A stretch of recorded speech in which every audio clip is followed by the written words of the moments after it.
Saludos seguidores de la República. En esta ocasión me acompaña don José Valerio, que es el director jurídico para la región de Manpower, y vamos a tratar un tema muy interesante como es las dudas legales que tienen algunos profesionales independientes. Y bueno, antes que todo, don José, muchas gracias por acompañarnos. Buenas tardes, Ronnie. Gracias por la invitación. Un gusto estar acá. Estoy a las órdenes. Bueno, recuerden antes que nada dar sus comentarios, consultas, dudas y vamos a intentar evacuarlas conforme avance la conversación. José, principalmente creo que para empezar hay que diferenciar entre el profesional independiente y aquel que está en planilla. ¿Puedes comentarme algunas de esas diferencias en cuanto a contrato y demás? Sí, bueno, tu pregunta inicial me parece excelente, Ronnie, porque parece que creo que es el punto de lanza y para que marquemos la diferencia. Cuando hablamos de trabajadores independientes o trabajadores por servicios profesionales, estamos hablando de una relación mercantil comercial que se rige por el Código Civil, ¿verdad? O por el Código de Comercio. Mientras que si hablamos de trabajadores como tal, hablamos de una relación laboral como tal. Y esta se rige por la legislación laboral, Código de Trabajo, tratados internacionales, etc. A lo mejor, y una pregunta que es muy recurrente en la gente es, bueno, si yo soy trabajador independiente, ¿qué derechos y qué obligaciones tengo? Y entonces ahí es donde entramos a desmenuzar un poquito, ¿verdad?, de qué se trata cada una de ellas. En la relación laboral, los trabajadores tienen una serie de derechos, también de obligaciones, pero vamos a hablar ahorita de los derechos. ¿Cómo qué? Bueno, tiene derecho a que se le pague el 13º mes o el aguinaldo, tiene derecho a un plazo de vacaciones y en el caso de una terminación laboral, ¿verdad?, cuando hay una liquidación, según sea esa liquidación, según sea esa terminación, tiene derecho a que se le pague el preaviso y la cesantía también. El trabajador independiente o por servicios profesionales no tiene ninguno de estos derechos. ¿Por qué? Porque, como decía anteriormente, se rige por otra materia completamente diferente y es un contrato mercantil lo que los está rigiendo.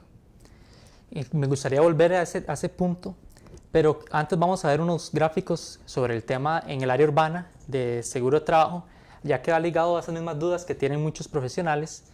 Son datos del INEC en comparación al primer trimestre del 2019, en comparación al del 2018, que se nota que hay un aumento de aquellos que no tienen el seguro de trabajo, y la duda que surge es, ¿existe obligatoriedad de decir, tengo que estar inscrito ante la caja si soy profesional independiente?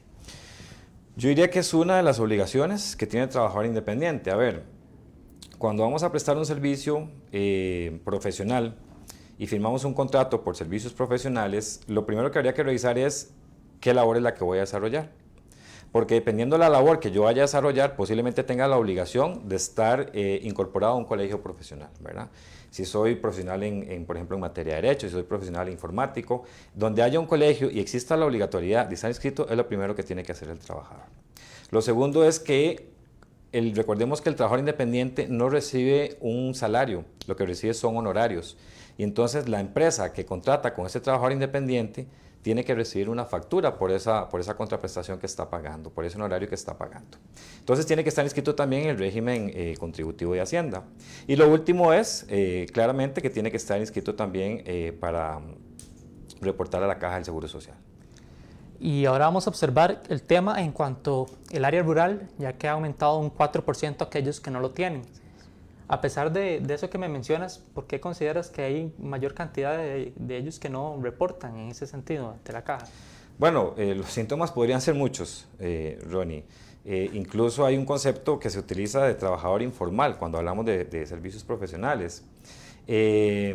No sé, a lo mejor podríamos hablar de un tema de tramitología o desconocimiento, en el buen sentido de la palabra, de las personas al creer que por no estar en una nómina de una empresa no tienen esa obligatoriedad de contribuir al régimen de la Caja de Seguro Social. Pero lo cierto es que sí se tiene. Y sí, los números son alarmantes porque si revisamos las zonas urbanas y las zonas rurales, los porcentajes de este tipo de trabajadores que no están inscritos en la Caja de Seguro Social son muy, muy altos.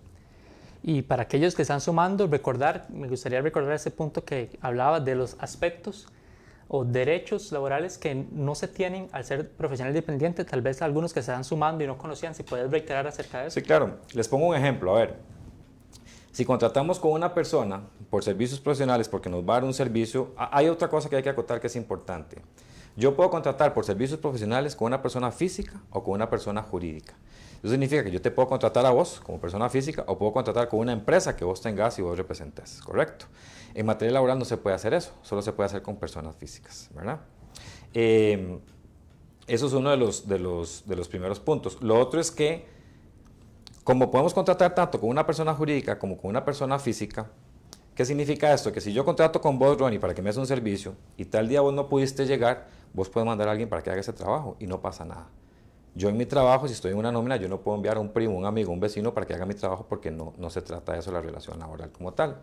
Entonces, si recapitulamos un poco, si hablamos de servicios profesionales, no hablamos de periodos de vacaciones, no hablamos de salario, hablamos de honorarios profesionales y en el caso de una terminación laboral, al momento de la liquidación, por ejemplo, por un despido por responsabilidad patronal, no hablamos de preaviso ni de cesantía, ninguno de esos conceptos. ¿Qué pasa en la relación de servicios profesionales? Bueno, que las partes pactan las contraprestaciones y pactan los plazos, ¿verdad? Hay un elemento determinante que lo establece la legislación laboral, que es la subordinación. Cuando hay subordinación, hay una relación laboral. ¿Esto qué significa, Ron? Que si nosotros contratamos por servicios profesionales y vos me decís, bueno, pero mira, tenés que estar aquí de 8 a 5 de la tarde, ahí ya se establece un vínculo de subordinación y eso se convierte en una relación laboral. Aquí respondiendo a algunas de las consultas que tienen ustedes, Gustavo Mora menciona que por qué cree que la caja no aplica una cuota mensual según el monto ganado para estos profesionales independientes, como si fuera el tipo IVA o demás, algún porcentaje en específico, sin importar tal vez no meternos mucho en el tema del IVA, pero sí en lo que hablamos de la caja. ¿Consideras que sucede? Bueno, a ver, si le estoy entendiendo bien la pregunta, sí existe el régimen contributivo para trabajador independiente, ¿verdad? Y va a ir en el orden en lo que el trabajador reporte como salario. Aquí, bueno, Iván Segura menciona que aún no ha comenzado con el cierre fiscal, que es otro tema muy relevante. Dice que por tanto establecen mi cuota de seguro con el salario mínimo para la categoría profesional que ejerzo. Lo toman como algo inaceptable. ¿Vos qué considerás en ese aspecto? Bueno, el tema fiscal da para mucho. Estamos a las puertas de que entre el IVA, ¿verdad? Y a partir del 1 de julio, todos los trabajadores independientes o los profesionales están en la obligación de hacer su declaración de renta mensual. Entonces, yo creo que el tema daría para mucho, Ronnie, como para tocarlo ahorita, pero sí es importante que se sepa que estamos a las puertas de que eso inicie. Volviendo al tema subordinación, ¿puedes darme algunos ejemplos de en qué caso, aunque en el papel diga soy profesional independiente, pero en la práctica el empleador exige temas como si estuvieras en planilla? ¿Qué ejemplos puede haber en los que vos sí puedas decir, yo sí quiero mis derechos, ciertos derechos que creo que merezco, ya que no se está cumpliendo con lo que inicialmente pacté, que era ser profesional independiente? Sí. Bueno, mencionaba el elemento subordinación, que es el determinante para que exista una relación laboral. ¿Qué es lo importante de esto? Bueno, porque de repente con esta pregunta que me estás haciendo, si hay un trabajador por servicios profesionales y está en una situación de estas, a lo mejor su primera pregunta va a ser, ¿qué hago y ante quién voy y presento un reclamo? Bueno, si se considera que hay una relación laboral como tal, ante quien tiene que ir es ante los tribunales de trabajo o ante el Ministerio de Trabajo para buscar un proceso de conciliación que es en sede administrativa, ¿verdad? Eso para iniciar. Lo cierto del caso es que, vamos a ver, las diferencias entre ambos son muy marcadas, pero la línea entre ambas es muy delgada. Y entonces sí pasa en la práctica, lamentablemente, que hay trabajadores que están contratados por servicios profesionales, pero se les impone, por ejemplo, un horario, se les dan vacaciones. He visto casos a donde se les paga un aguinaldo también. Y mire, ahí es muy difícil para el trabajador determinar o llegar a defenderse y decir, es que no es una relación laboral, porque sí lo es. Bueno. Volviendo a ese tema, vamos a ver un gráfico de las horas trabajadas en el área urbana, ya que hace énfasis en ese punto, estadísticas nuevamente del INEC, que agradecemos por ellas, que dice que el 24% trabaja 40 a 48 horas y el 30% más de 48. Esto igual en profesionales independientes, en servicios profesionales. Esto demuestra nuevamente que en la práctica se le exige en muchas ocasiones a los colaboradores venga cierta cantidad de horas al laborar. ¿Usted considera que eso existe tal vez cierta falta de conocimiento del empleador en este caso, o en muchas es a propósito que conocen sobre esto, pero se aprovechan que muchas veces el profesional no lo sabe? Bueno, yo no me atrevería a decir a ver si es a propósito o no. Lo cierto del caso es que sí, es como lo estás diciendo, se da mucho en la práctica. A ver, las jornadas laborales como tal están establecidas en el Código de Trabajo y son muy claras, ¿verdad? 48 horas a la semana, 8 horas diurna, se puede extender hasta 10, 7 en la mixta y 6 en la nocturna. En servicios profesionales no hay una jornada. ¿Por qué? Porque yo me comprometo a realizar un trabajo y a lo mejor ese contrato lo que va a decir es una fecha de entrega. Entonces, mi obligación es entregarte el trabajo dentro de 15 días, en julio, en agosto, el año siguiente. Eso es lo que se establece. En la forma en que yo distribuya mi tiempo para realizar esas funciones, es, digamos, mi obligación y mi problema también. Al final, con lo que se tiene que es que cumplir con el objetivo para el que se contrató. Vamos a respaldar esto con también gráficos de estadísticas sobre ese mismo tema, pero en el área rural.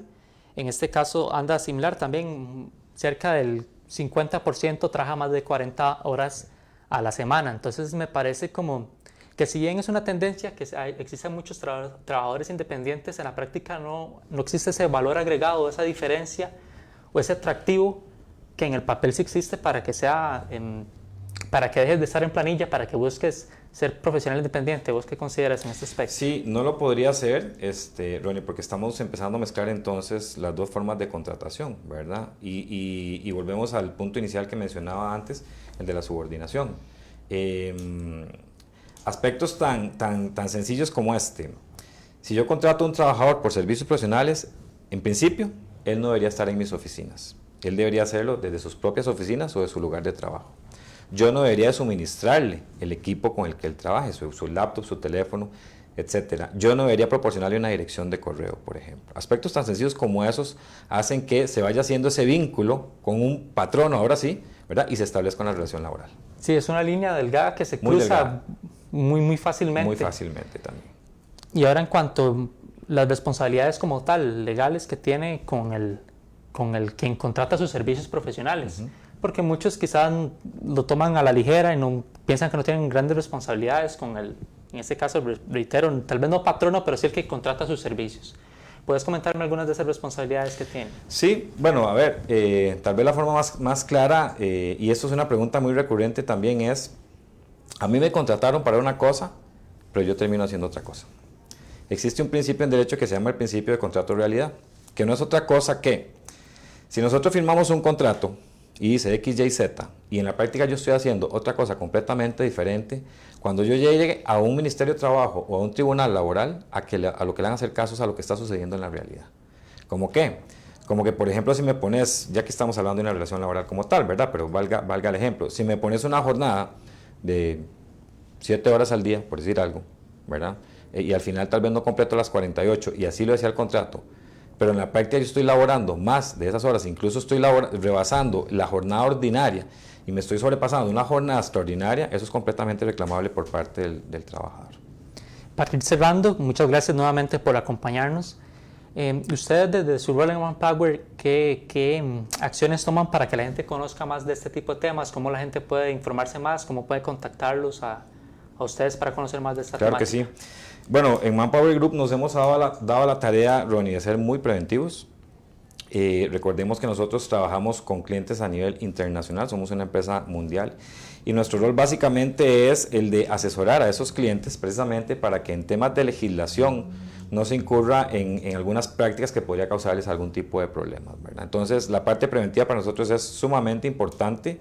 Digamos, parte del rol que desarrollamos más allá, digamos, de contratar personal y suministrarlo para determinadas empresas, es el apoyarlos y el acompañarlos en toda esa situación, precisamente pues para que la relación comercial sea de valor para ambas partes, pero protegiendo también la parte del trabajador, porque en eso sí somos muy cuidadosos. Bueno, esto básicamente es como una pincelada sobre el tema. Como mencionamos ahora, está el tema del IVA, así es, inclusive el tema de la caja, da para más, pero para primera instancia, para que usted se vaya empapando el tema, si está interesado en ser profesional independiente o si ya lo es, si no conocía esos temas, vamos a seguir ojalá en contacto, don José. Claro que sí. Muchísimas gracias por acompañarnos. A las órdenes, Ronnie, siempre. Un gusto.